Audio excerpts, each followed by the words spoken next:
It's been a while, my fellow RTS fans, but I finally have an update on Fragile Existence. Its main developer has posted somewhat of a playthrough that shows how your fleet of spaceships enters a new solar system, the way individual ships explore each of the planets found there, and what can happen when you find survivors on one of those rocks. But that is just one section of news. There is also new information on transportation of cargo between capital ships, how Unit AI behaves, showcase of the simulation of projectiles on planets, and the accompanying physics behind it, armor stats, how units can be disabled, as well as new regions of space outside planets' atmospheres, better warp effects, and dynamic radio chatter between ships of the fleet, which every homeworld fan will certainly appreciate. Adjusting course, new bearing set. The developers update, which I was most happy to see, is about exploration of individual planets in solar systems and different points of interest, be they on stellar bodies or above them.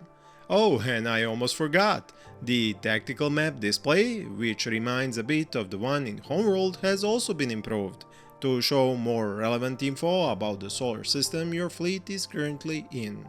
Now, before I go more in depth on these updates and content additions for Fragile Existence, I want to explain it a bit more for those that haven't heard of this future indie gem before, and you can also watch my previous video on it, linked here on the right and down in the description. Engaging cascade drive at 1% of max. Fragile Existence is a very ambitious sci-fi space exploration and survival RTS project that started off completely indie, but has since found an excellent publisher in Hooded Horse, famous now for their great handling of both lone indie developers and their rough but usually amazing games, like Manor Lords or Against the Storm, to name but a few examples. The main theme in this one is of survivors packed in a ragtag fleet of warships and transports, carrying the only humans left after an alien armada destroyed Earth and its colonies. Those who watched the Battlestar Galactica TV show will basically get to play it out now in this game. But on top of the space combat candy in Fragile Existence, you will also be treated to dropping your constructors with supplies on terrestrial planets and building bases there. These will facilitate resupplying your starving fleet with fuel and raw materials. On top of that, these ground bases will need defending and their surroundings explored, inviting you to a lot of ground-based gameplay as well. To start off, we are going to follow the warp travel of one fleet on their way to a new solar system. This warp effect and the resulting exit into normal space is just one of the features which has now finally taken the planned shape. We can also see a number of menus on both sides, as well as ship and vehicle icons which show us the makeup of this fleet. Each ship has its own modules, storage and roster of land vehicles, which shows up at the bottom left of the UI, while the right section is about the macro management part of gameplay, including map travel, research of new tech, census of the population, and supplies available to them and your fleet. The assets page shows you starships and their stats, as well as components, along with other tidbits of info, but most importantly, it lets you keep track of the subsystem damage and current actions of each ship. There is also a location marker that you will use to focus the camera on them. The System tab is basically a list of local stellar bodies and most important artificial structures like warp gates, for example. This area of local space around a warp gate is another addition to the game, and it's meant as a staging ground for exploration, but also a point from which you can leave the system. It gives you the true sense of scale when you end up having to zoom into what feels like a massive ship just to get a closer look next to the immense size of the gate and its infrastructure. At this point, you can pick individual ships and choose the planets you want them to explore from the system list, especially since each ship has its own units for such exploration. This is when we learn of the communities already located at some of the locations in this solar system.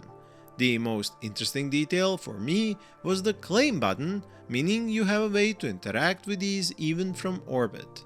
Traveling to planets is of course not shown in realistic timescale, as this is a game after all, so in no time you can go from a gate to the nearest planet with your ship or your entire fleet. The game will show you orbital paths and the point above the planet where your ships will take their positions. I personally love the clouds, and while the landmass might be low resolution when looking at it from orbit, the amazing thing is that you can directly zoom into this planet with no loading screens. This way you can look at the points of interest which are visually marked, while your own ships have their sensor bubbles inside of which they can detect everything around them. If we look more closely at the UI section at the top left, we can learn more info about the crew of the currently selected ship and its modules. These ships in orbit can do a survey, and you don't have to land any units on the planet's surface if you decide nothing of interest is there for you. What I love about this gameplay is just how great the space aspect of it looks and sounds. But do note, nothing here is final yet, especially the sound design if I'm not mistaken. Jumping from one custom ship to another, sending them to different planets, all seems to work so well no matter if you are micro or macro managing your fleet. I think this is the aspect of Fragile Existence that will draw in many players, but the ground aspect is a major bonus to the gameplay. More on this later in the video. Do feel free to share your impression of this newest gameplay down in the comments.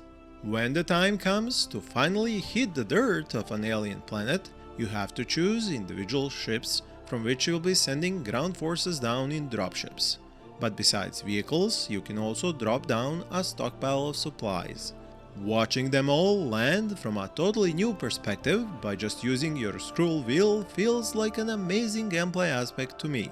Sure, this is why planets aren't super huge compared to ships, or the landscape very rich in detail, but this is a price that has to be paid for no loading screens and an entire solar system being one single level. I must admit, I was a bit taken back by the amount of different resources and goods in a single ship's cargo hold, and I can't wait to figure out how resources are collected and goods made.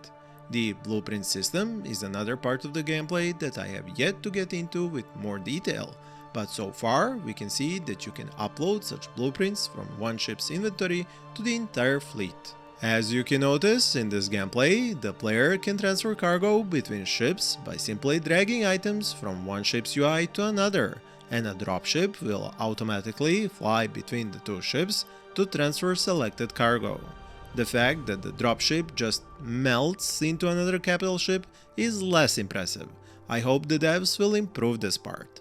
The ships themselves are beautiful in my book, so adding proper docking seems like a must. Anyway, down on the planet we can watch base building done by the Earth Golem Worker Bot, which is named as one of our favorite droids from Star Wars, if you haven't noticed the reference there with the C-3PO name. Interestingly enough, there are more than a few types of vehicles, and not only that, but they move using different systems. The Lunar Buggy has wheels, while the medium Spider Bot has 4 mechanical legs, and the Centurion and Paladin tanks treads. Obviously, this has an impact on their speed, and they are clearly armed with various types of weapon systems.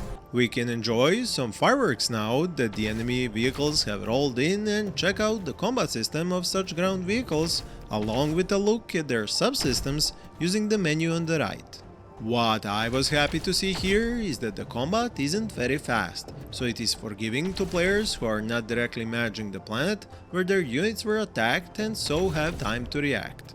The developer playing during this showcase chose to retreat his force by sending dropships to pick them up and bring them back to the ships before they get destroyed. Some of them at least. You can also notice icons on vehicles showing that they got disabled during combat, but that doesn't prevent them from being retrieved by dropship. I know that the hardcore RTS fans among you watching this might feel like it's not action-packed enough, or that it doesn't give enough fine control over units. And I honestly agree with you on that. But as I already mentioned, this is just one small section of the entire solar system that acts as one massive playable level and in real time.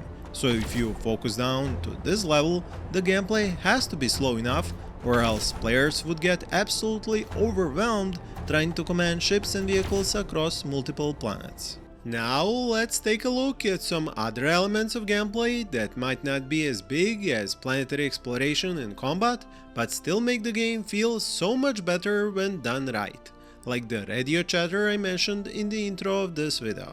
Entering geostationary orbit. All hands prepare for orbital repositioning. When your ships are moving through the warp, normal space, using cascade drive to move between planets, and while executing many other actions, they all have voice lines which give you, as the player, information on the current status of the ship. Too many indie games suffer from a lack of atmosphere created by quality voiceovers, so this is a very important element I am glad to see done right in Fragile Existence. If you listen closely enough, you will even notice details like the volume of radio chatter being influenced by how close the player's camera is to the ship. Prepping dropship for imminent ground deployment. Moving into position now. Another part of this game that makes a big impact on its atmosphere and make it very recognizable is warp travel itself, with all the visual and sound effects which go with it. Here too, the developer has made sure to improve the quality of sounds to make this a memorable part of the player's experience. What I feel like is going to be the biggest selling point of this game and what will draw in most players is the space exploration. In this clip we can see a fleet enter a new solar system with 4 planets and what appears to be 2 additional gates leading to even more solar systems. As the developer has explained, there can be up to 8 planets in the solar system with moons orbiting these planets, as well as some regions of space that don't contain planetary bodies, but other kinds of points of interest. The fleet as such can be spread around, and each ship can not only go to explore different planets, but set off on their own through other warp gates and to yet more new solar systems.